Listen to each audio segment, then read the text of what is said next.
millions of immigrants living in US, including Indians, waiting decades for the green card can find a new or alternative path for getting their permanent residency. US Senator Alex Padilla has proposed a new bill which is going to overhaul the entire American immigration system if it is passed. Now, this bill is being celebrated as a, we can say, good news for many of the immigrant Indians living in US and many who might want to migrate to US in the future as well. So, why is it good news for US and what exactly this bill proposes? Let us try to find out in detail. Now, first of all, to give you background of this entire issue, this you can see from photograph is a senator from the United States, Senator of United States Senate, Alex Padilla. Alex Padilla actually introduced this bill last year itself, and again this year he has taken the opportunity to reintroduce the same bill as such. Now, this bill he is referring as renewing immigration provisions of the Immigration Act of 1929 bill. That is the full name of this bill as such. We know that in 1929 the Immigration Act was passed in the United States of America, and this bill is considered and touted by many of the senators as well as the member of House of this representative from US, especially from Democratic Party, as a new pathway to the permanent residency. It could benefit millions, including Indians, if it is able to be passed in the US Congress as such. If you look at the background of this entire discussion, we know that since the coming of Donald Trump, especially during his second tenure as a president of the United States of America,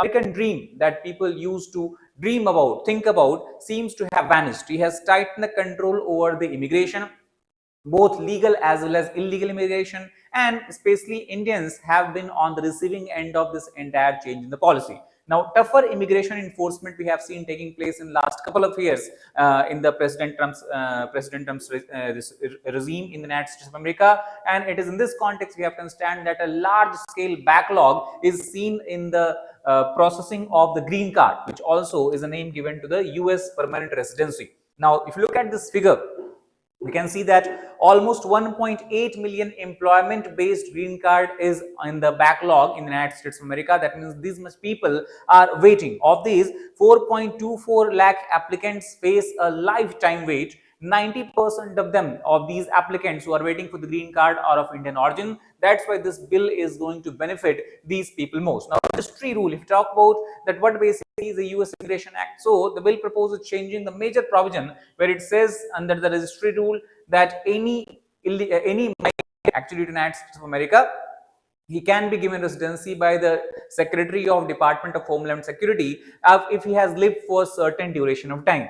Now, when you talk about this certain duration of time, the last amendment in this registry rule was made somewhere in 1980s, where the cutoff date was 1972. That means only those people who have migrated before 1972, if they have lived for a certain number of years continuously in the United States of America, they become eligible to get them registered as US permanent resident under the registry rule. Millions remain in legal uncertainty, especially people who have migrated in the recent decade.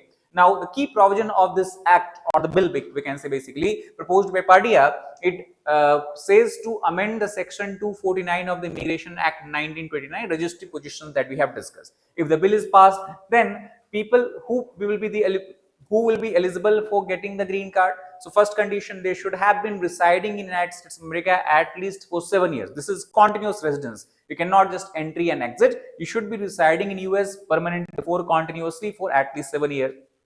Second, you should not have any criminal record in the database of US government, and you are able to meet the other eligibility condition that is set forward or set forth by the US government as such. Now, if these conditions are met, then you become eligible to green card, and this is creating a kind of framework that creates a lawful pathways for the long-term resident. So this is going to be a major overhaul of the 1929 Act. Now, before understanding how and why it is going to benefit Indians, I would want to bring your attention to the fact that Legacy IAS Academy, we are going to soon commence batches. The regular weekday batches are going to commence on 3rd of August, then on the 7th of September, and then 3rd of November. Similarly, for students who are preparing for the exam along with the full-time job or with a study, we also have weekend batches from them, which is going to commence on 8th of August, 10th of October, as well as 10th of December as such. We ensure comprehensive coverage of all general studies paper in this program. We also ensure that integrated preparation can be in short for the students, and for that we have mains answer writing practice. You can get evaluated. We also have introduced test series for prelims and mains as a part of this course feature as well. And the most interestingly, we know that students require support even after the classroom. That's why we also have one-to-one mentorship and doubt solving sessions. Apart from that, we know that UPSC also, in UPSC examination also, it is the optional paper that determines whether your name would be selected, your name would be in the PDF or not, whether what rank would you get even if you are selected. So that we have also psychology, PSIR, anthropology and sociology optionals, one of the most chosen optional by the UPSC aspirant assessment. So you want to know more about the course detail program feature, you can give a call to the number being displayed here. Also, you can download our Legacy IAS app, which will help you a lot in the UPSC preparation journey. Now, coming back to this particular topic, who would benefit if this bill is passed? So it is expected that it will have a humongous coverage, and more than 8 million people could become eligible to get the green card if the bill is passed and its provisions are implemented. Now, the major section of group of people who would benefited from this section is dreamers. Then we have the TPS holder, that is a temporary protection status holder.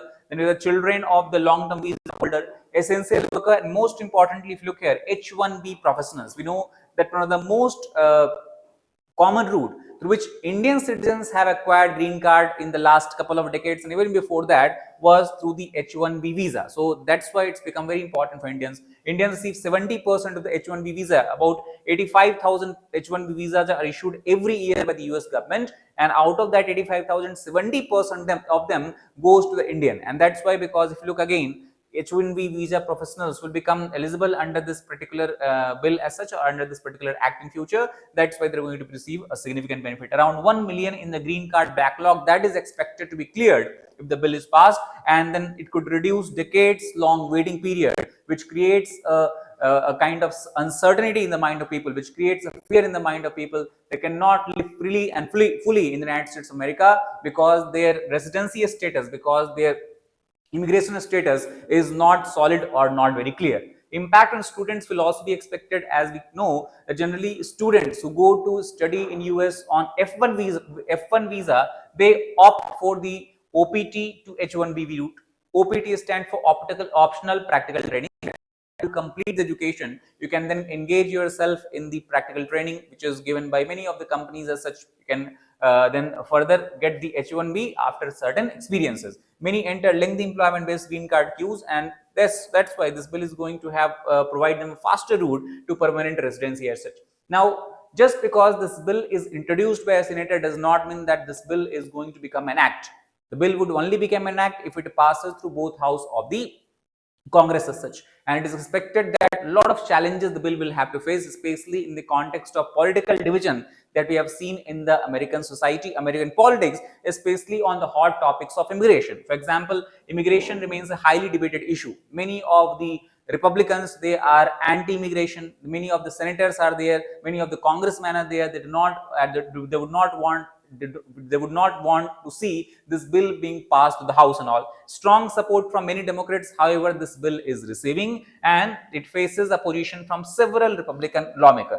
That's why passage through Congress remains quite uncertain. And not only that, the Republican senators and the congressmen are opposing the bill, many of the Republican members have also brought their own bill, which is kind of anti-immigrant. So, for example, you talk about Eli Crane, who is a senator of United States Congress. He has brought in the bill that became an act called as End H1B Visa Abuse Act 2026. If this bill passes and it becomes an act, that means it will be calling for a 3-year halt on any new H1B visa. That means we have seen that 85,000 out of that 70% visas, H1B visa, go to Indians. So there will be a zero visa for them in the next 3 years if this bill passes. Similarly, other bill has been proposed by Greg Steube, who is other representatives from the Republican Party. His bill is called as Exile Act, where he want to end all kind of illegal immigrants who are able to get the protection and job and such. So this also is largely focused on restricting the H1B program as such.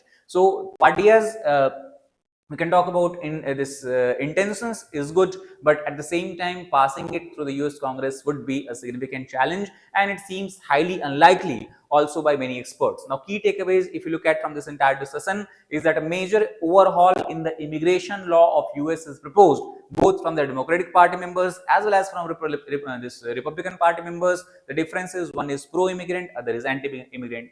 Similarly, in this particular bill, the green card, every person can become eligible to get a green card if he or she has been residing in US at least continuously for 7 years, and the bill awaits congressional approval. It could significantly benefit Indian professional students, but the biggest thing is if it passes, and that is where the uncertainty looms large. That's all for this particular video. I hope you understood the concept behind this bill and how it is going to benefit Indian professionals and students. Thank you very much.